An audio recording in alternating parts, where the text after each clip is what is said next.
If you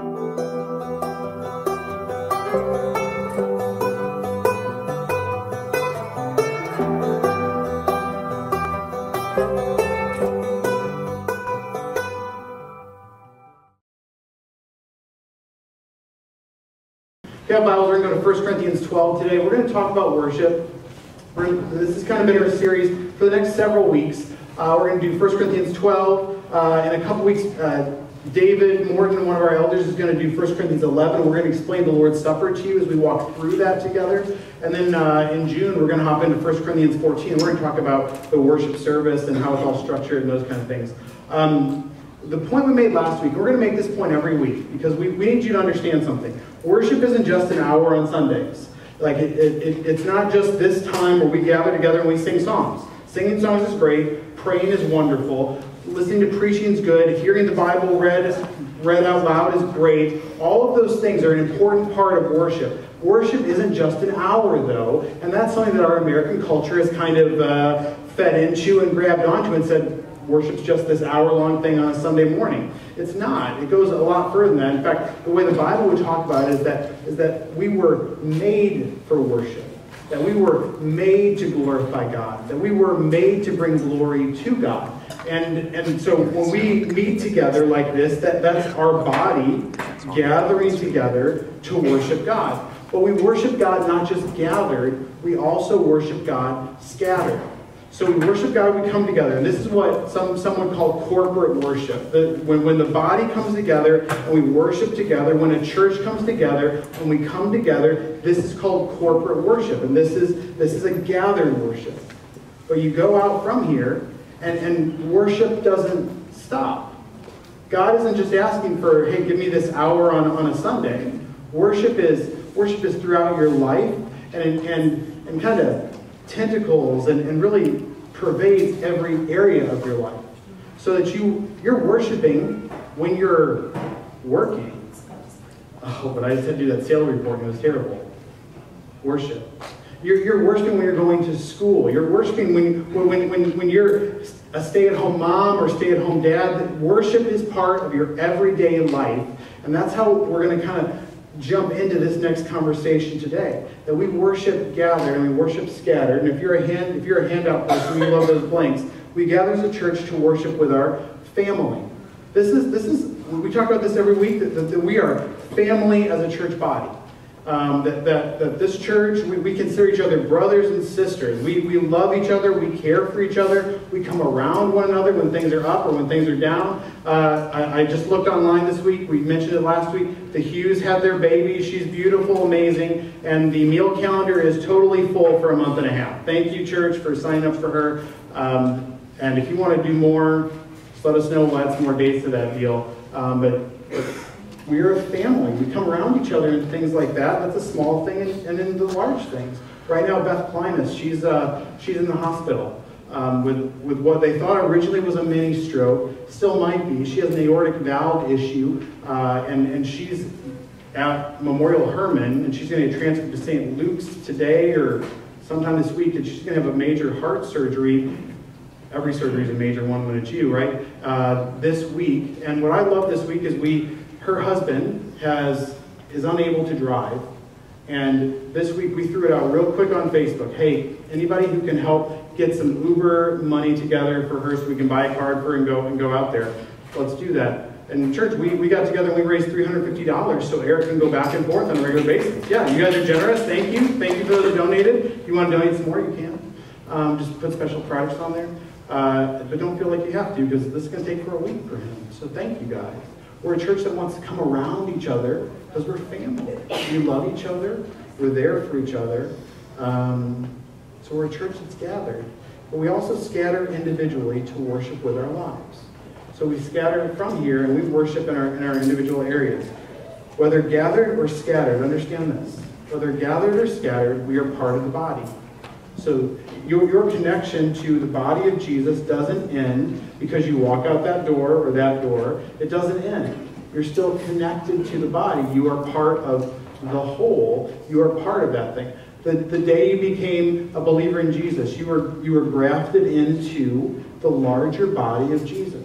You were taken into this this thing called the church that's happened for millennia, and you are part of that. And then when you come to a local church, this is a local expression of that larger body. And so you are part of the church if you're a believer in Jesus. Congratulations. You didn't know, but you are. Welcome. And if you're a part of CityView, if you're a covenant member of CityView, you're a member of this body, where you get to function as a family and you get to function as a body part.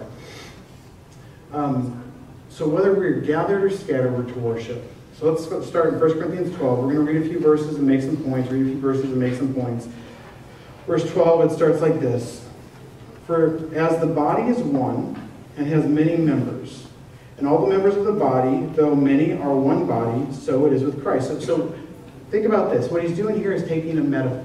The metaphor of the body. You look at your body. Think of your body. You've got hair. Some of us. You've got facial hair. Some of us. You've got muscles. You've got synapses. You've got veins. You've got skin. You've got a body. You've got feet. You've got arms. You've got hands. You've got fingers. You've got a nose. You've got ears. You've got a body.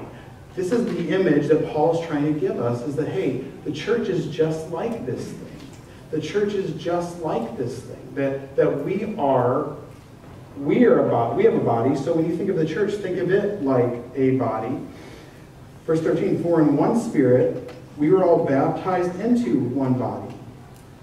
Jews or Greeks, slaves or free, and all were made to drink of one Spirit. So number one, write this down.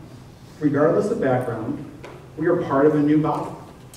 When you trust in Jesus, regardless of your background, regardless of where you've come from, what you've done, what's going on, whenever you've trusted in Jesus, you are part of a new body. When I first became a believer, I started I grew up in Michigan, and we started going to the Detroit Rescue Mission on a regular basis, where we'd go down there and we would do a worship service, we'd feed, and we'd do all this stuff together with our church. And I got to start preaching down there, and that was really the first place I ever got to start preaching was in this Detroit Rescue Mission, and they were, frequently super drunk, so they didn't know what was going on, or super high, they didn't know what was going on, but I got to start preaching, and we got to start kind of developing a relationship with these guys, and then there were some guys who were there who were just, they were down on their luck, they were broken and just hurting. But they were believers in Jesus. And they were just as much a part of the body as the millionaire who came with us down to the Detroit Rescue Mission. They are part of the body. It didn't matter if they were rich or poor, they're part of the body. It doesn't matter what your socioeconomic background is. It doesn't matter what your racial background is. It doesn't matter what your educational background is. These are all things that are important. These are all things that are part of who we are. However, they aren't who we are. Does that make sense? These things are all part of who we are. Whether I was raised in the North, so for a long time, and probably still, I get called a Yankee down here because I just learned how to pronounce Manville properly. Don't call it Manville, it's Manville. It's got to go real quick, real fast. So if you're from the North and you're saying it wrong, that's how you do it. And it's Pearland, not Pearland. That's how you know people are not from here. Doesn't matter where you're from, Yankee, Southerner, East Coast, West Coast, that's your rap group, Boston, New York, doesn't matter where you're from, doesn't matter who you are, doesn't matter what background you are from, when you're called by Jesus, you're called into a new body. Now those things don't matter. Your background isn't, your background is important, but it's not who you are. Let's write this word down. It's kind of hard to do, but sound it out phonetically. It's ekklesia. It's the word ekklesia. The word ekklesia is what the New Testament word is for church. So if you were to read Greek, you go into there, and the word is ekklesia, and that's how it's kind of laid out there. What does that mean, Jason? Well, what it means is the called out ones.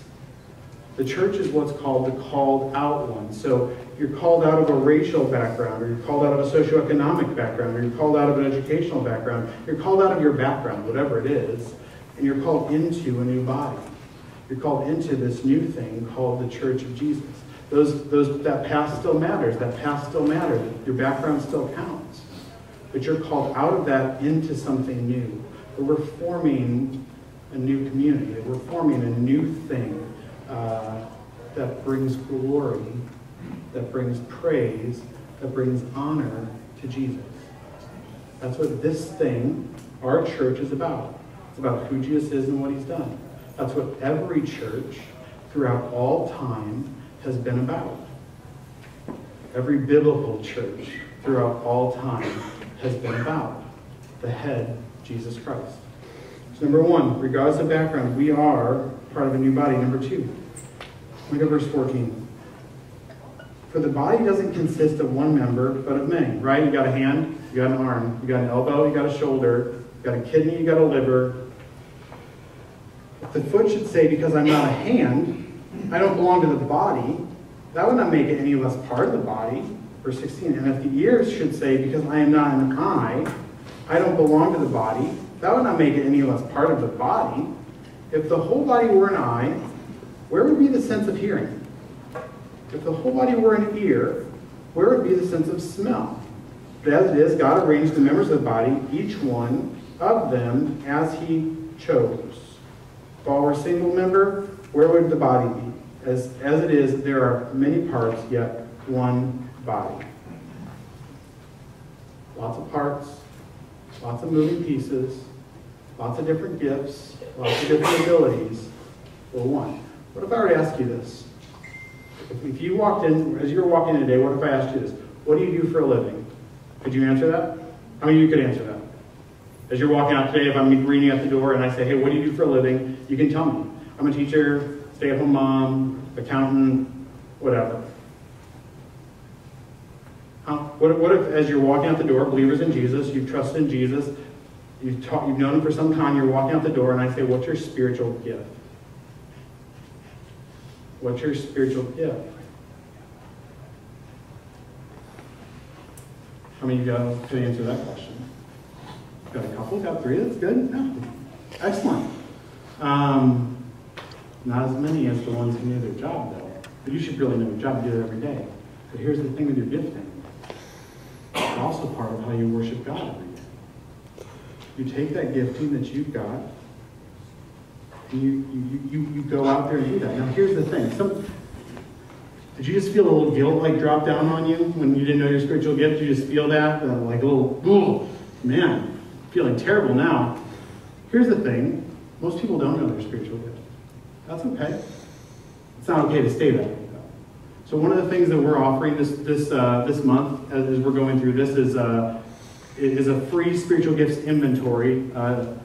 It's free for you. It's not free for us. If you go online, you can write this website down if you're interested in doing this. Discover.cityviewpearland.com. Discover.cityviewpearland.com. Discover.cityviewpearland.com. Or just go to the front page of our website. There's a little box there. You can click on it. It'll take you to a request form. You fill out that request, comes to me. We send you a free code to go take a what's called a disc profile and a spiritual gifts inventory. And what this does, it doesn't like spit out what God's calling on your life is, okay? It's not just going to like, okay, well, here's what God's calling you to do forever, all right? But what it does, it gives you some general ideas of where you might be gifted biblically based on what God has done inside of you already. So here's the thing. I took one of those when I was 17, 18, and as I kind of came up with 4 or 5 different things. One of them was counseling. So I one of my first things I tried to do is I tried to counsel some kids. You know what? God has not gifted me in that area. You know who he has gifted in that area in this church? David Morton. David Morton can counsel people. He will sit and talk, and he will go back and forth with you on a regular basis. He'll ask you great questions. He shows you such great compassion. That's been a learned thing for me. It's not naturally where I tend to go. I found out that my gift was teaching. That I like to take the Bible and break it open and explain it to people. Now, my first couple sermons, not so great. I thought I was something, not really anything. When you're 17, you don't really know what you're doing. And then, but what started happening is when I got to preach, I started feeling like some supernatural empowerment. And the dumb words that I used, I still remember the first sermon I preached. It was, are you a Saul or are you a Paul? And some of you guys, you're on church, you have no idea what I'm talking about. But that was my first sermon, and it was terrible. It was terrible. Look at me. It was terrible. But afterwards, a kid came up to me afterwards and said, "Jason, that changed my life." And I was like, "But it was terrible." And that kid came to the Lord. It was an amazing thing. So you get to see the supernatural empowerment, and then you also get to see supernatural results. Like from out of nowhere, something that you don't know what you're doing or how it's happening, God kind of takes the moment and does something big with it. That's really a thing we're getting to see inside of our church too. Is we're a church where we want to multiply. We're happy with this church. We want to see it grow, but we also want to see this church multiply. So that it's not just CityView Pearland, but that we get to plant churches all over. So we've been able to plant one in Alvin, and one in Friendswood, and one in where's Tomball area. And then we've got Nate Law here. He's going to be our fourth resident, and he's going to be planting probably just south of us in the Meridiana area. And we want to be a church that's about church planting, that's about multiplication, because that's how people will come to know Jesus in this growing city of Houston. I mean, CityView Pearland is not going to reach Katy, Texas. Isn't going to be able to reach Missouri City. We're not going to be able to reach Richmond, Texas. We're not going to be able to reach the Woodlands from Pearland. But you know what? If we plant churches all over, God can do some stuff. And we found that our church is specifically gifted in doing this thing. That we've been able to send these. And we're only 4 years old. We've sent 3 out. We're getting ready to send our 4th. It's a big thing. It's a good thing. It's who we want to be going forward.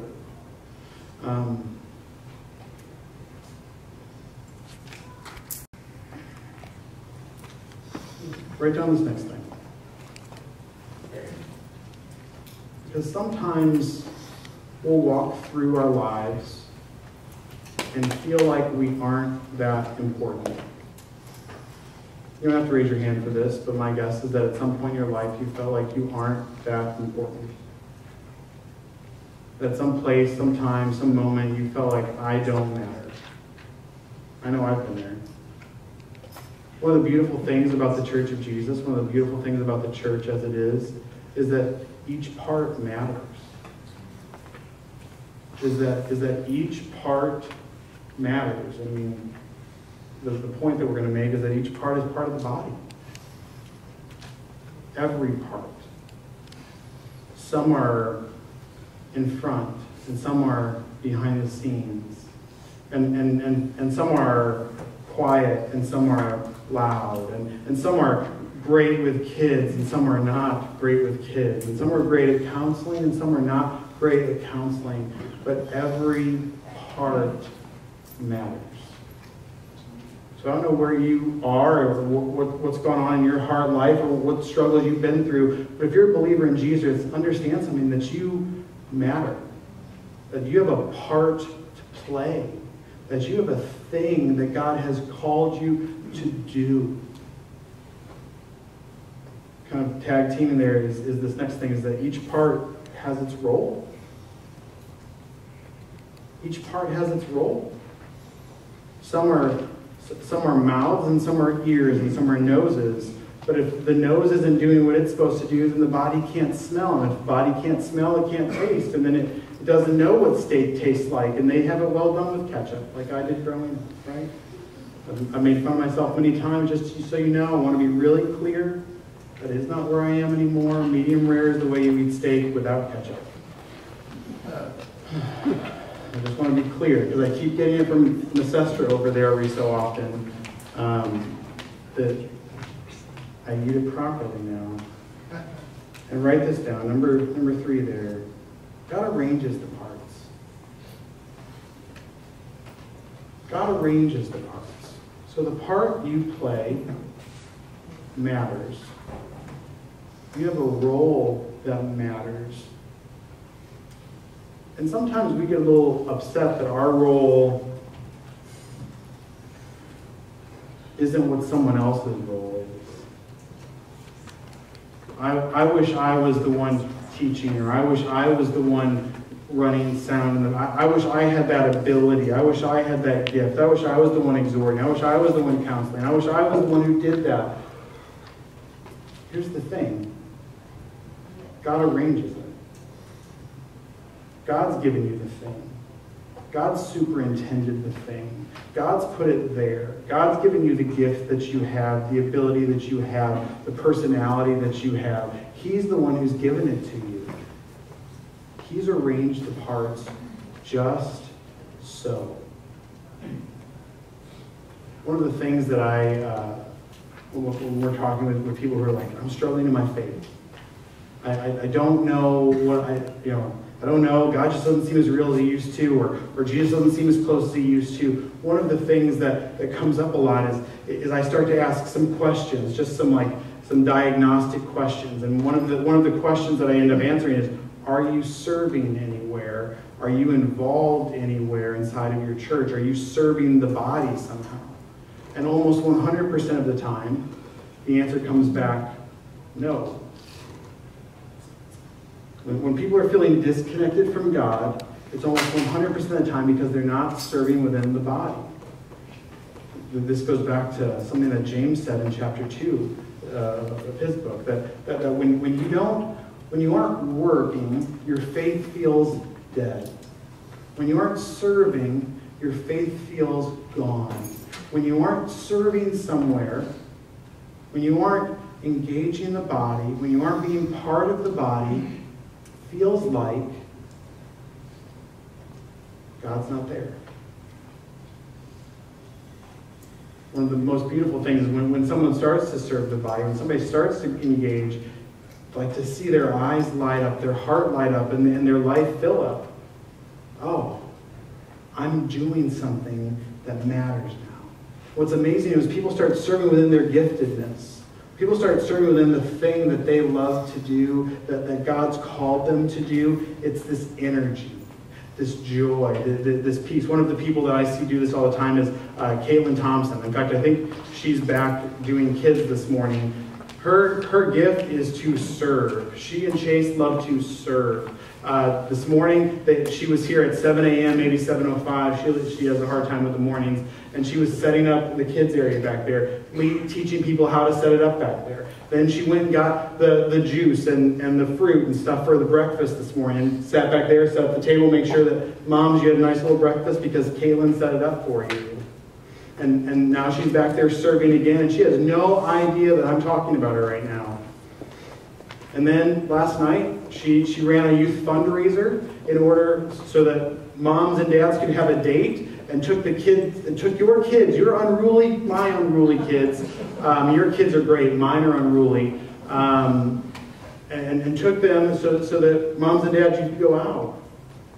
And her and Chase give up their time on a weekly basis to serve our student ministry, where they have 10, 12, 15 kids in their home or someone else's home on a regular basis to serve our church body.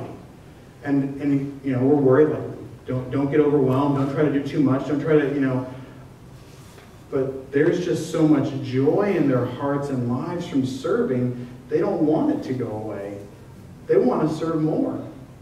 Like, we have to tell them to stop stuff. Every year they want to cook they cook for our anniversary service frequently. We tell them you can't, you got to come to the anniversary service and enjoy it some. We try to pare them back a little bit because they serve so much. We don't want them to burn out. There's a lot of joy in serving. When you serve and you get to serve within your giftedness, there's nothing better. Well, Jason, I don't know my giftedness. Well, I just told you earlier, there's a place you can take a test and we'll help you find it. We'll walk you through some of that stuff. If you take it and you say, Jason, I want some help following up on this, figuring out what I'm supposed to do, where I'm supposed to go, how can I serve, we would love to do that. Well, we would love to find a place for you to serve within the body. We would love it. Number 3.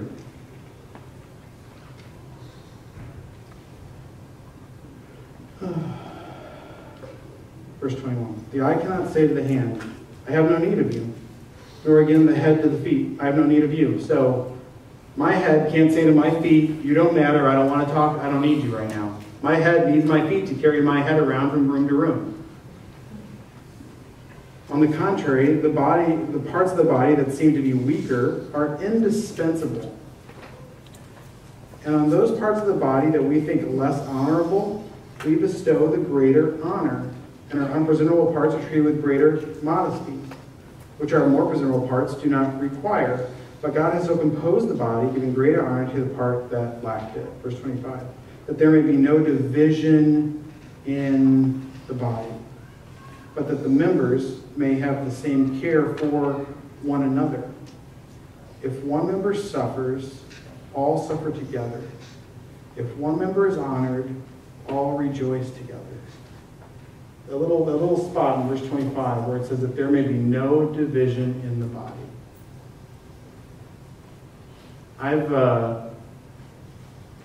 Let me say it like this. I am injury prone. Some of you are like, understatement of the year, right? There's many times where, it's on video, where I've got a stool and I'm teaching because I've hurt my foot, my ankle, my leg, my knee, something. It happens on a regular basis. And it's pretty random. Probably the most recent thing is I was fertilizing my lawn, stepped off the curb and broke my foot because I'm awesome. I did finish fertilizing the lawn, and then I came in, I told my wife, I'm going to have to go to the ER because I'm pretty sure I broke my foot, and she's like, what? It's like, I don't want to talk about it.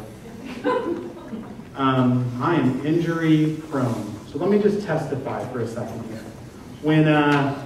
When my foot was broken, I didn't do much. I couldn't do hardly anything. And I had this cool boot on that could help me waddle from place to place. But my kids, I mentioned earlier, a little unruly. And they like to jump on me constantly, including Mr. Broken Foot.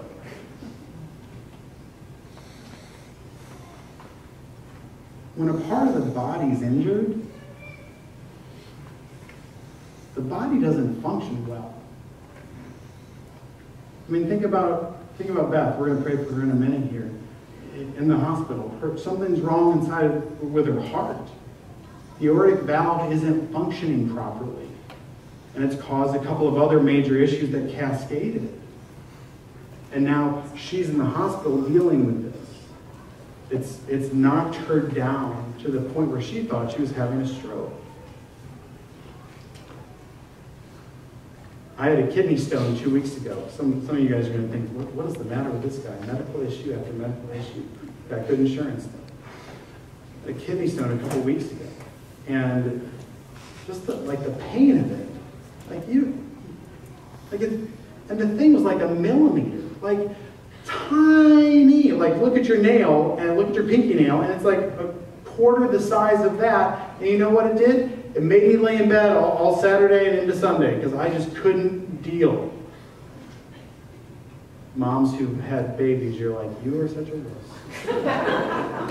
It's true. I am not pretending. I've been in the room during labor and it is not the same. These little things, tiny things, hurt the body when they're not working properly. So what does that mean if a part of the body isn't functioning within the body? Just says, I'm not going to work right now. What if the heart says, I'm going to stop beating? Or the liver says, I'm done for a while. Or the hand says, I'm not going to move. Or the mouth says, silent treatment. If a part of the body doesn't function, then it cripples the rest of the body. Because we need each other. I need you. You need me. The church needs you. The kids need you. We need each other. We need each other. We need each other for a reason. Because we're a city set on a hill. That's what Jesus calls us. We're a light in a dark place. And, well, write it down, number 3. Cohesion is critical. If we aren't working together, if we aren't all doing the thing that we can do, if we aren't all functioning members, then the body gets slowed to a halt. We stop moving forward and start having to deal with the triage of whatever the problem is. We need each other. The cohesion of the body is critical. That we would be unified. That division wouldn't trickle in. So when you go through our membership class, we talk about it pretty heavily. Like, we don't allow gossip at this church. We're going to deal with that pretty harshly. We're going to talk about things that are going to be divisive to the body and say those are going to be critical problems for us if you try to divide our body. We're a body that's going to walk in unity. We're going to walk unified. We're going to be cohesive. And we're going to walk forward because it's not about us. It's about Jesus. Let's remember the picture of the body. We're hands, we're feet. We're a part of the body. What Ephesians 5 said is that Jesus is the head. The body is about bringing glory to the head. Jesus is the one who we are about. We are to focus on him. We are to bring glory to him. You are to worship with your giftings, focusing on him, giving glory to him.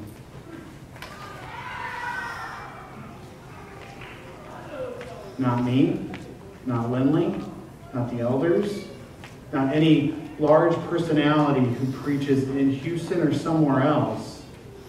The glory is supposed to go to Jesus. The glory goes to him. This is about him.